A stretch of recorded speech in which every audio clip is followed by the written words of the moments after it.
Alors avant de commencer, j'aimerais vous faire réagir à un événement national qui a eu un impact politique nationalement, mais qui en aura certainement un sur la campagne municipale. Il s'agit du meurtre du jeune Quentin, âgé de 23 ans, militant d'ultra-droite et qui protégeait de manière assez pacifique une manifestation de 7 jeunes filles appartenant à l'organisation féministe de droite Némésis contre la venue à l'IEP de Lyon de l'eurodéputé Rima Hassan.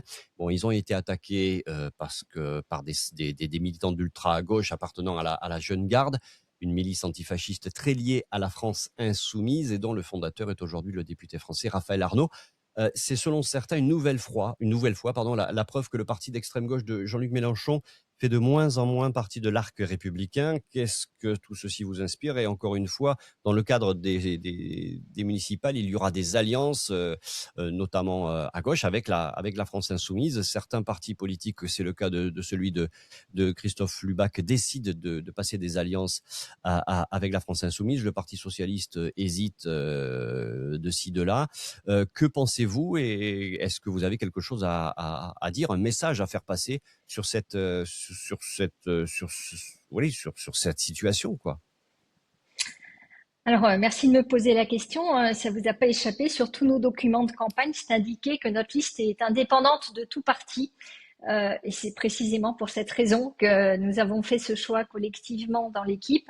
C'est que nous ne souhaitons pas importer les clivages nationaux localement et nous souhaitons donc rester complètement indépendants. Pour autant, nous sommes indépendants, mais nous avons deux lignes rouges qui sont les extrêmes, et dans les extrêmes, la France insoumise en fait bien sûr partie. C'est désormais l'étiquette d'extrême gauche qui leur est attribuée dans les nuances politiques pour les élections municipales. Donc, que dire de l'alliance du maire de Ramonville avec la France insoumise? Tout simplement que ces outrances, ce désordre qui anime ce parti, nous n'en voulons pas, en tout cas, et nous refusons ces méthodes. Euh, Aujourd'hui, c'est la violence qui fait irruption dans le débat politique, et c'est quelque chose que nous refusons. Pour nous, un maire doit rassembler, doit apaiser, doit protéger, et ne pas être prisonnier d'un camp, et en particulier d'un camp d'extrême gauche. Ouais, et vous ne demandez pas au maire de Ramonville de revoir ses alliances, parce que lui ne se gêne pas lorsqu'il émet notamment ses premiers documents de campagne, à vous désigner comme une femme de droite. Alors vous, dans votre document de campagne, vous refusez cette appellation et vous venez de le dire, puisque vous ne voulez pas être étiqueté, en tout cas que la liste ne soit pas étiquetée ni à droite ni à gauche. Qu'est-ce que vous lui répondez à Christophe Lubac?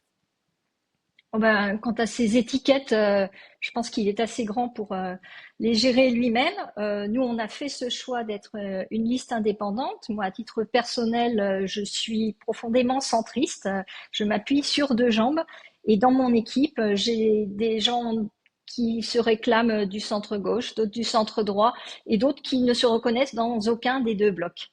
Ouais, mais vous savez quand même que ces choix d'alliance-là, ils ont des conséquences aussi localement. Vous l'avez vu d'ailleurs, hein, à la municipalité de Ramonville, puisque vous vous êtes retrouvé du jour au lendemain avec le drapeau palestinien sur la façade, et puis d'autres prises de décision, des vœux aussi que vous avez contestés. Donc dire que tout ça c'est du national et que nous finalement on n'en tient pas compte ici localement, est-ce que c'est un parce que c'est généralement à chaque fois ce qu'on me répond. Est-ce que c'est un argument que l'on peut entendre? Mais c'est ce que répond le préfet au maire de Ramonville, en particulier lorsque il se retrouve au tribunal administratif euh, ensemble. La décision qui est prise par le tribunal administratif, c'est de condamner le maire de Ramonville qui prend des délibérations hors du champ de compétences du conseil municipal. Bien sûr que chacun de nous, nous avons des prises de position, nous avons individuelles, mais en tout cas, elles n'ont pas à être discuté dans le conseil municipal et encore moins affiché sur la maison commune qui est la mairie de Ramonville. D'accord. Alors, je le disais au début de cet entretien, vous avez plusieurs thématiques dans votre programme, et l'une d'entre elles, c'est la santé. Vous envisagez la création, le renforcement d'une maison de santé. D'abord, expliquez-nous ce qu'est une maison de santé, et puis, est-ce que ça veut dire que ça répond à une offre médicale à Ramonville qui n'est pas suffisante? Alors, une maison de santé pluriprofessionnelle, c'est une structure de proximité qui rassemble des généralistes avant tout, plus des paramédicaux. Donc ça peut être des infirmiers, des podologues, des kinésithérapeutes et qui ont un projet médical commun. C'est ça véritablement qui fait la différence entre une maison de santé et un centre médical. Alors pourquoi une maison de santé pluriprofessionnelle à Ramonville? Ben, c'est déjà pour stopper la fuite des soignants. En 3 ans, le nombre de médecins généralistes sera divisé par 2 à Ramonville si rien n'est fait. L'idée, c'est d'attirer des nouveaux professionnels de santé et d'offrir une offre de soins de meilleure qualité pour les Ramonvillois. Mmh.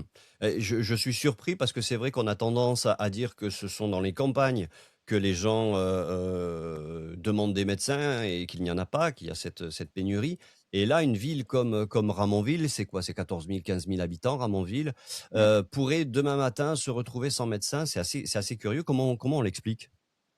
Eh bien, on l'explique par, entre autres, le prix du foncier, qui est important à Ramonville, et puis par les nouvelles façons de pratiquer la médecine de la part des jeunes générations de médecins qui se font de manière pluriprofessionnelle. Et donc, ces maisons de santé répondent à ces problématiques-là, et c'est pour ça que des médecins de Ramonville sont allés rejoindre une maison de santé à Hauzeville et que nous les avons perdus, chose voilà, qu'on aimerait contrecarrer avec cette création de maisons de santé.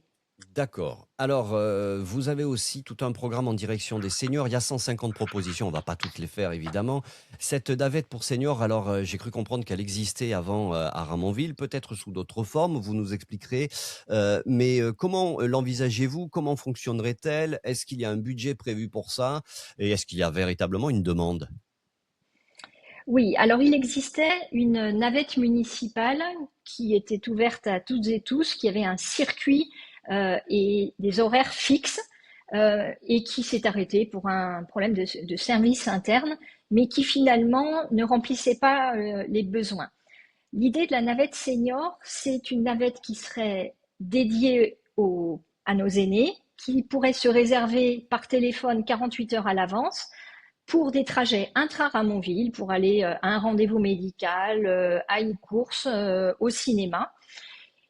D'où est venue cette idée? Ben, des Ramonvillois, comme d'habitude, qui nous ont dit que ce service-là leur serait nécessaire, leur serait important.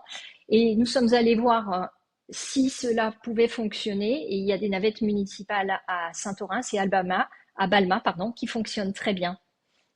Ouais, d'accord. Est-ce que c'est pas aussi le fait, que Ramonville est très éclaté et a des quartiers très résidentiels, d'autres où il y a une concentration d'immeubles et qu'il y a véritablement pas non plus de centre à Ramonville? Est-ce que c'est pas non plus l'organisation spatiale de Ramonville qui fait qu'il y a un certain nombre de personnes qui sont en difficulté dans leur mobilité à l'intérieur même de Ramonville?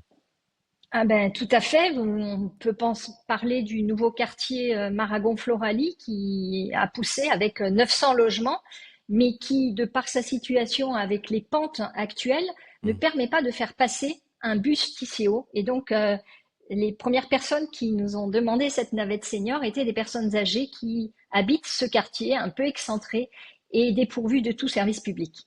D'accord. Et vous avez tenu aussi, et je crois que Christophe Lubac aussi, c'est ça, je le précise, à ce que les gens présents sur votre liste soient tous présents dans des quartiers très différents, hein, je crois. J'ai l'impression que tout Ramonville est recouvert par vos colistiers, c'est ça?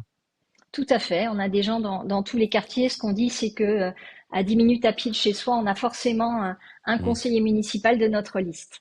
D'accord, non, je souhaitais le préciser parce que c'est pas toujours le cas. Vous souhaitez également créer un guichet dédié aux cartes nationales d'identité et aux passeports.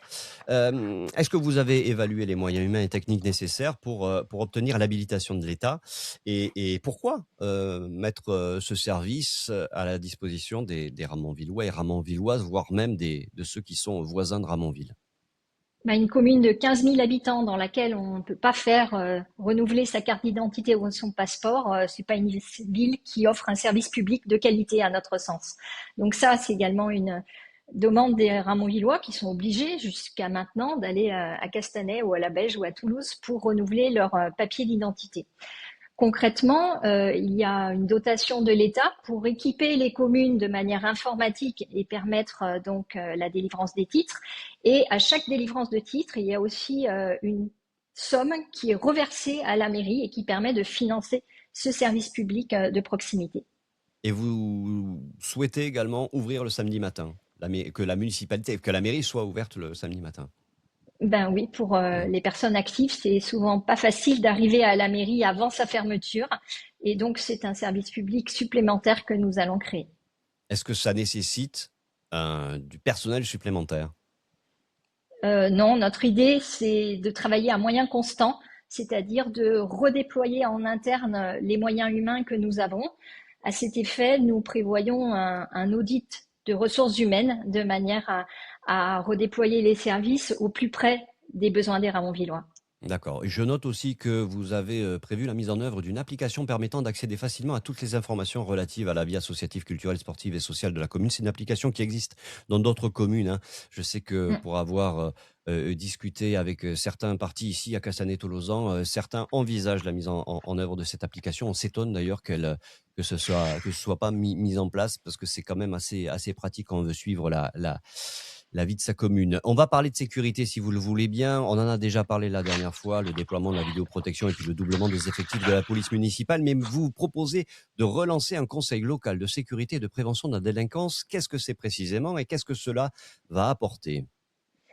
Alors déjà, le Conseil local de sécurité et de la prévention de la délinquance, c'est une instance qui est obligatoire pour toute commune de plus de 5000 habitants. Donc vous l'aurez compris, nous sommes obligés de la créer. Et cette structure, elle est composée de représentants de l'État, du conseil départemental, d'associations de prévention et d'aide aux victimes, de bailleurs sociaux et d'établissements scolaires. Et donc, elle a vocation à lutter contre l'insécurité et la prévention de la délinquance. D'accord. Mais ça veut dire quoi? Ça veut dire que vous allez travailler directement avec la justice, l'éducation nationale, les associations, parce que dans le même temps, vous souhaitez la mise en œuvre du rappel à l'ordre et des mesures de réparation. Tout ça est enfin, j'ai bien compris, il y a un vrai projet de sécurité derrière votre programme. De Comment, prévention. de De prévention. prévention dans ce Et cadre-là, oui. dans ce cadre-là, oui, j'ai bien compris. Mais enfin bon, comment ça va se passer? Expliquez-nous. Alors, le rappel à l'ordre, c'est Mm. également une mesure de prévention qui permet, lorsque le contrevenant est identifié et sans qu'une plainte ne soit déposée, ni qu'une audience n'ait eu lieu, que le contrevenant soit auditionné dans le bureau du maire en lien avec le procureur et qu'il lui soit proposé une réparation, ça peut être un remboursement ou bien un travail pour la ville. Et c'est ce qu'on D'accord. appelle en fait la mesure de réparation. C'est un moyen efficace finalement de faire payer ceux qui dégradent en leur faisant comprendre le coût de leurs dommages.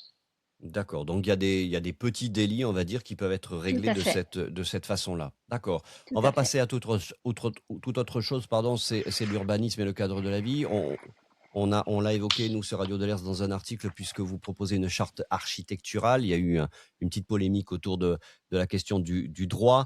Je vous Quel, remercie pour votre article qui a bien creusé toutes ces questions importantes. Voilà, on renvoie les gens à l'article. Quels problèmes concrets souhaitez-vous corriger dans les constructions récentes? Et est-ce que cette charte architecturale, elle va répondre aussi à la question de la transition écologique et de la qualité de la vie dans le cadre du développement urbain que connaît Ramonville? Parce qu'il y a une pression évidemment démographique qui est là. Voilà, pourquoi cette charte et comment allez-vous concilier la nécessité d'avoir une transition écologique et une qualité de vie? Alors, cette charte architecturale, pour qu'elle soit effective, il faut qu'elle soit intégrée au PLU. C'est la première chose importante. Elle a pour vocation donc de préserver le patrimoine architectural ramonvillois et de préserver l'identité de chacun des quartiers. Ce qu'on a vu ces dernières années, c'est des immeubles qui poussaient dans des quartiers pavillonnaires, c'est des magnifiques Toulousaines récemment rénovées qui ont fait les frais des coups de pelle de promoteurs, et ça, on n'en veut plus. D'accord. Voilà. Et ensuite, sur la qualité environnementale des nouvelles constructions, on considère que l'actuel coefficient de biotope Mmh. qui est intégré au PLU de Ramonville n'est pas forcément la meilleure caution pour maintenir l'environnement vert autour, en tout cas au sein de la commune. Et dans la révision du PLU qu'on envisage de faire, on va certainement réfléchir à son maintien ou pas. D'accord. Vous dites que c'est une usine à gaz. C'est ça, tout à fait. Vous avez compris. Bon. Euh, on parle fiscalité très rapidement. C'est pas la première fois qu'on en parle ensemble, puisque vous critiquez le niveau d'endettement actuel et l'évolution de la fiscalité. Que comptez-vous faire? Quel est le principal déséquilibre à corriger en priorité pour vous et quelle va être votre politique fiscale? Notre politique fiscale, elle est simple, c'est qu'on arrête d'augmenter le taux communal de taxes foncières. C'est pas impossible, c'est pas Vous ne lié à promettez pas la la baisse. non, je ne D'accord. promets pas, je fais pas de fausses promesses. En tout cas, c'est pas Mhm. notre façon de nous adresser aux Ramonvillois. Notre idée, c'est donc d'arrêter la hausse du taux communal de taxes foncières en regardant les dépenses au plus près. Chaque euro dépensé doit être utile aux Ramonvillois. On a pléthore de projets très coûteux qui ont été déployés par le maire actuel sans aucune concertation, même des projets qui ont été contestés. Je pense en particulier à la mise en sens unique du chemin d'Auzeville, à l'avenue d'Occitanie, un certain nombre de projets qui ont coûté très cher pour aucun bénéfice pour les Ramonvillois, uniquement de manière idéologique parce que il fallait voilà, revoir ces voiries-là. Et on a d'autres exemples qui sont actuellement euh, en préparation. Vous avez sûrement entendu parler du chemin de Manche-Pomme. Voilà. Oui, c'est Donc ça. notre idée, c'est donc d'arbitrer les choix budgétaires au plus près des préoccupations et de s'appuyer sur un audit budgétaire pour identifier les sources d'économie. Sur la vie associative. Ramonville est connu pour son tissu associatif assez dynamique. Alors, vous souhaitez revoir des critères de subvention et des modalités d'accompagnement? Est-ce que vous souhaitez soutenir les bénévoles avec des nouvelles formes d'engagement? Qu'est-ce que vous souhaitez faire? Alors, plusieurs choses. Bon, déjà, on souhaite conserver la gratuité des salles municipales pour les associations ramonvilloises, ça nous semble très important, mais également pérenniser les subventions aux associations. Quant aux critères de subvention, je ne vous cache pas que effectivement nous allons probablement les revoir, puisque la réponse qui nous a été faite en commission municipale et en conseil municipal, c'est que les choix étaient politiques et ça ne nous semble pas un critère objectif pour attribuer des subventions aux associations. Nous souhaitons valoriser le bénévolat à travers une soirée qu'on appellerait la soirée des talents, où on valoriserait les bénévoles qui s'engagent pour la commune. D'accord. Euh, le centre culturel. Là aussi, vous évoquez l'avenir du centre culturel.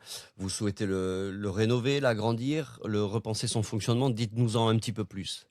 Absolument pas sur l'infrastructure. Donc là, il y a une rénovation thermique qui Hmm. a été faite. L'infrastructure est très bien. Il y a une salle qui est bien équipée, qui est parfaite, sauf qu'elle est vide. Et nous souhaitons justement multiplier, augmenter le nombre de spectacles, diversifier l'offre culturelle afin qu'un maximum de Ramonvillois puissent en profiter. Ça vous a pas échappé que sur notre journal de campagne, la photo du centre culturel, elle est avec un rideau baissé, et c'est malheureusement trop souvent le cas. Mais pourtant, il y a une offre culturelle assez dense à Ramonville. Il y a aussi des établissements privés. On pense au bikini, on pense aux marins d'eau douce.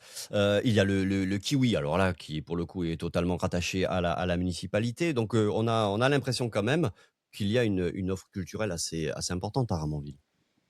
Quand vous dites le kiwi, c'est bien le centre culturel, hein, c'est son nouveau Oui, nom, hein, c'est pardon, la oui, même oui, c'est structure. vrai, c'est ça. Malheureusement, voilà, c'est ce centre culturel donc actuellement est en délégation de service public Mm. auprès de l'association Arto qui gère le festival de rue.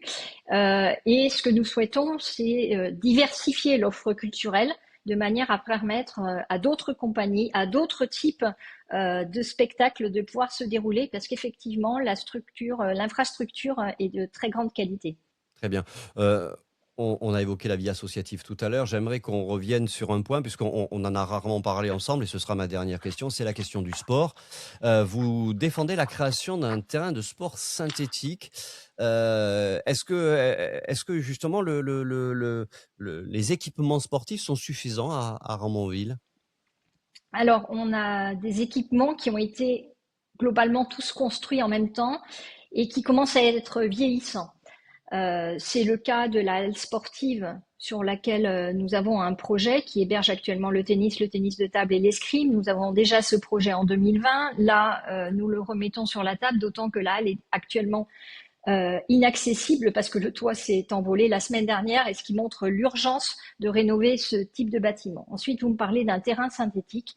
Eh bien, écoutez, ça tombe bien parce que hier soir, j'ai reçu une lettre de Maëlle, de l'équipe U13 de football 2025-2026 de Ramonville, avec tous ces euh, joueur qui m'écrit et qui écrit à tous les candidats aux élections municipales de Ramonville pour demander la création d'un terrain synthétique parce qu'ils ne peuvent plus jouer depuis qu'il pleut et ils insistent sur le fait que c'est le cas également des collégiens qui utilisent les infrastructures sportives de Ramonville.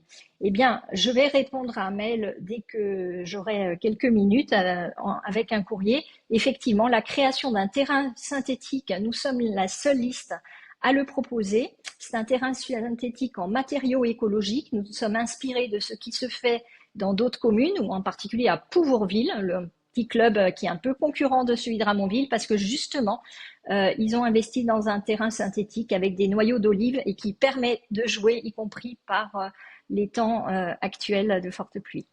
Très bien. Je sais que vous êtes très attaché à la question du sport, vous êtes aussi vous-même très sportive. C'est important que Ramonville investisse dans le sport et reste une ville sportive. Oui, tout à fait. On a un programme d'investissement dans les infrastructures sportives qui est important. Vous l'avez dit, c'est le sport, c'est pour les jeunes, mais c'est aussi pour toutes celles et ceux qui veulent pratiquer et le plus longtemps possible, avec également le développement du handisport. Donc, on va effectivement consacrer une partie importante de nos investissements aux infrastructures sportives. Tous nos investissements, on n'en a pas parlé, je me permets de le dire, ils sont chiffrés. C'est 18 à 20 millions d'euros sur les 6 ans de mandat. Tout est financé. Et je pense que ça, c'est de nature à rassurer les Ramonvillois. Très bien. Comment se passe la campagne? C'est ma dernière question. Comment ça se passe? Est-ce que vous êtes satisfaite de cette campagne de premier tour? C'est que du bonheur. Ouais. C'est voilà, ouais, c'est beaucoup de rencontres avec les Ramonvillois très riches qui nous ont permis de construire ce programme qu'aujourd'hui on est en train de distribuer et on a des retours extrêmement positifs parce que on sent qu'il correspond vraiment aux attentes des Ramonvillois. C'est un programme qui est concret, loin des idéaux nationaux et c'est ce qu'on voulait faire. On est très content que ça se passe comme ça. Bon, très bien. Merci beaucoup, Sylvie Brault. Merci à vous.